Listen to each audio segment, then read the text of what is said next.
Welcome to 13. Let's get into it. Okay. The last few weeks we've talked about, the last 3 weeks, are all kind of pieced together in order to, of 13 to watch that if you wanna go watch them, I'd go 3 weeks or whatever it'd be now as of today, 4 weeks back, and then watch those 3 concurrently. They all played together, all talking about DoorDash in different lights.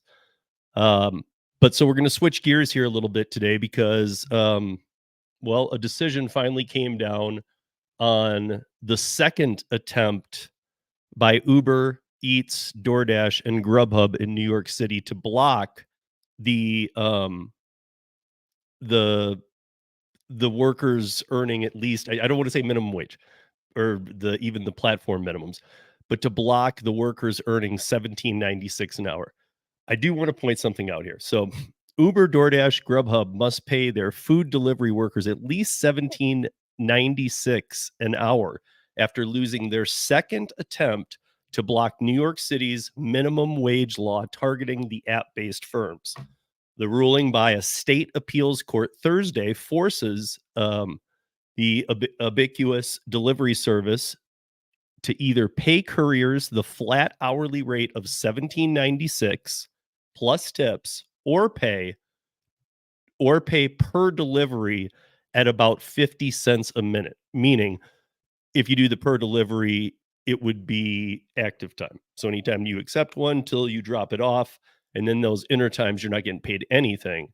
So it's kind of a hybrid model. But here's the guys, look, the reason that I'm making this the focus of 13 this week, because there's a bunch of big topics that before the end of the year, I need to figure out which ones are going to be 13 weeks, which ones we're going to talk about here on the last whatever. There's going to be 4, maybe 3, because there's a lot of big ones. But this is going to lead into what we're going to talk about in January. A decent amount is we're going to start talking about the states that are pushing legislation come late February, early March, to start maybe rolling into spring, like early April. But at least you'll be hearing about it by February. You'll be hearing about it by January, maybe, probably. You'll be hearing about it from me for sure. And some of the lives that we do in the podcast and stuff. Um, but this is the first, and for those of you thinking, well, they did this with Rideshare, they've done this with food before. Yeah, that's what I want to point out. So this isn't the same as some of the state legislations that are coming down. This one's been being fought for a while. However, this is now, I got to say, guys, this is the fourth, count them, 4 times. 4 times. This is a big deal. This is the fourth time where Uber, Eats, DoorDash, and Grubhub have been told you need to pay this 17.96 an hour. This is what I call a floor meets ceiling. We won't get into that today. You guys can find all kinds of videos I've talked about floor meets ceiling. If you have any questions, please leave them in the comments because I will answer. I try and answer all comments on all videos, but on 13 I answer all comments. So please leave them in the comments. Just give me a day or so. I get back to all of them though, because I really like to hear your guys' take. But here's the thing: I'm just saying because it's floor meets ceiling in my book, but let's put that to the side. When are the New York City drivers going to understand this is never going to happen? I'm sorry to rain on anybody's parade. First of all, it does destroy the independent contractor model, which is part of this move. Just so you understand, it's not about making sure that drivers are getting that extra buck or something. I know it's supposed to seem that way, but really, this is they're trying to make a mark about this landmark thing was done, kind of like Prop 22 because of AB5. So they've been pushing this for a long time. It didn't work with rideshare very well. It really got rid of all the best drivers who were able to earn and knew the times to work. It also made it so that they could only block in certain times. So you couldn't just go on the app anytime you wanted. You had to grab blocks. I don't know how that part of this will look, but here's the other thing. So 4 times, like I said, this has been shot down. By that, I mean it goes to court. These Uber Eats, DoorDash, and Grubhub lose the case, and they are told, "Hey, this starts here. You need to start paying it." It's post court case. They haven't appealed them, and they say, "Okay." And then the date rolls up, and as the date rolls up, within a week, it's always within a week. Within a week of the date, it's supposed to go into effect. They either put out some weird appeal, or in a couple instances, they have straight up replied to New York and said, "You know what? We're not gonna pay that actually. Don't care." Legislation next year is gonna stop a lot of this, "We're better than you, we're above you, you can't tell us what to do," by these giant gig apps. And you guys are just gonna have to see that play out. Everything I'm talking about with people and I'm reading is telling me it's not gonna be like any other year with gig work, and that doesn't mean bad stuff for us. It just means that those of us who've been doing this for a while, or even those of you just coming in, you're gonna be going through a lot of turbulence with us, so make get on all the apps you can. But here's my thing, they're never gonna pay this. And even if on this date, what is the date here that they're saying?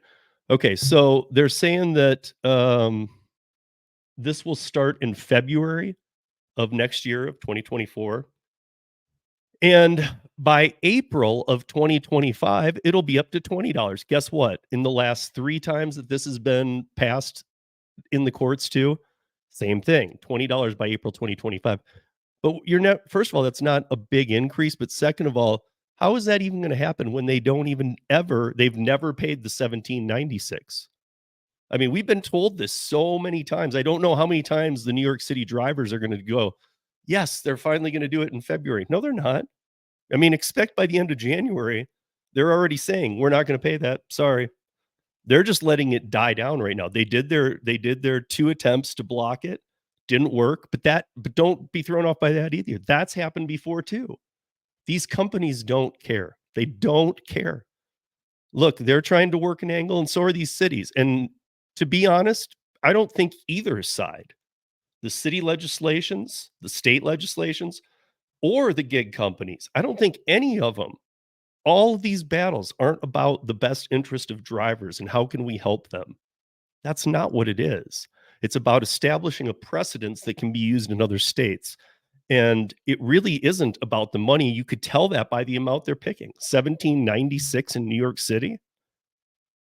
I mean, if that's what you're calling $16 an hour is minimum wage, and that's a W-2, you're not using your vehicle, which in New York would be very tough. I mean, I know some people use scooters and whatnot, but winters are tough, and I do know I've been asked, and some people said, "Well, maybe a lot of people don't use cars."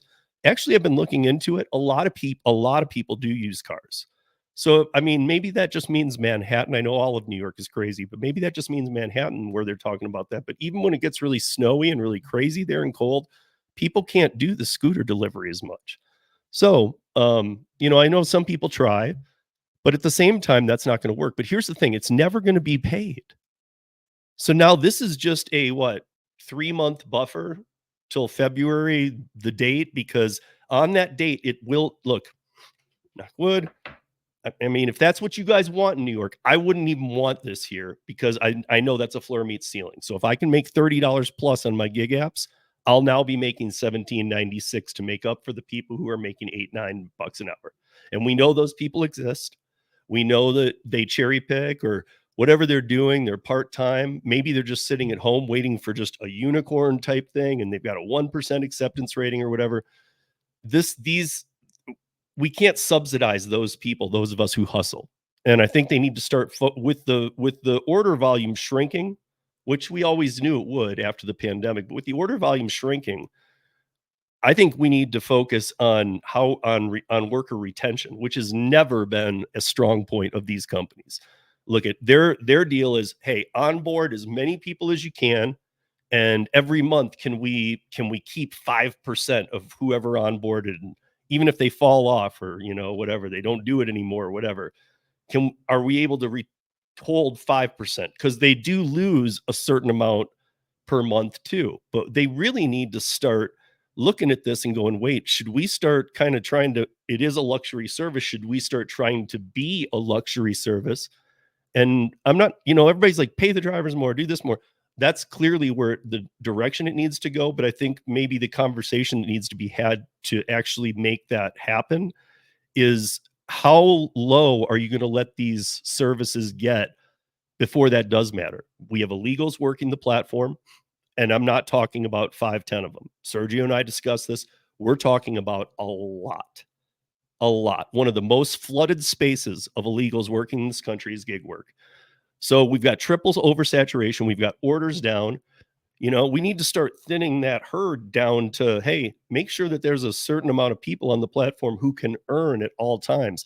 Don't make it so oversaturated that you can't. I don't know exactly what that looks like. I mean, I know a lot of options, but I'm not in love with any of them. However, that does need to I think for the first time ever in 2024, we are gonna see that worker retention on gig apps is gonna start mattering a little bit, and there's some reasons for this too. Some of the legislation that we'll be talking about early next year talks about this. AR needs to go from all the apps. It's illegal to use that as an independent contractor, metric or measurement as to getting them gigs or making them offers. Can't do that. Also, the oversaturation is causing such that people are getting on who are great workers and they can't get enough orders, so maybe they're leaving or moving to other apps, and therefore, they're whatever the problem might be. But some may actually leave, and then some even come back or whatever. But I mean, we need to look. We can't bring in people who are working on other people's accounts, so it's illegal as it is. It becomes there's a danger factor in that, and again, this is nothing against illegals. It's against what we've done in this country by allowing so many to be in here, because this needs to stop. I mean, we say the barrier to entry on these apps is easy. Well, think how easy it is when somebody's renting out an account for or selling an account on the dark web or the black market, and that this happens all the time, and then they run that account 24 hours a day with 3 people. None of those 3 people are the people who should be working that app. It's not their account. So this will never happen. The 1796 that you guys have been told. I know that there's the claim of the 328 million that's been forced that they have to pay that to. We'll see how all this plays out. But here's my take. I think maybe some payments will be made. I don't think the whole amount will be paid. And I think that in February, when this date comes, shortly before it, I think we'll hear, we're not going to pay that. And we'll see the news articles. And then maybe in about 4 or 5 months, we'll see the 5th attempt to shove this down your throat again. But again, this isn't the same type of legislation that's coming everywhere, but everybody needs to start paying attention. And as we roll it to the end of the year here, we'll be talking about it a little, but in the new year, we'll be talking about it a lot. So stay tuned. And that's 13 minutes of gig news in just under 13 minutes.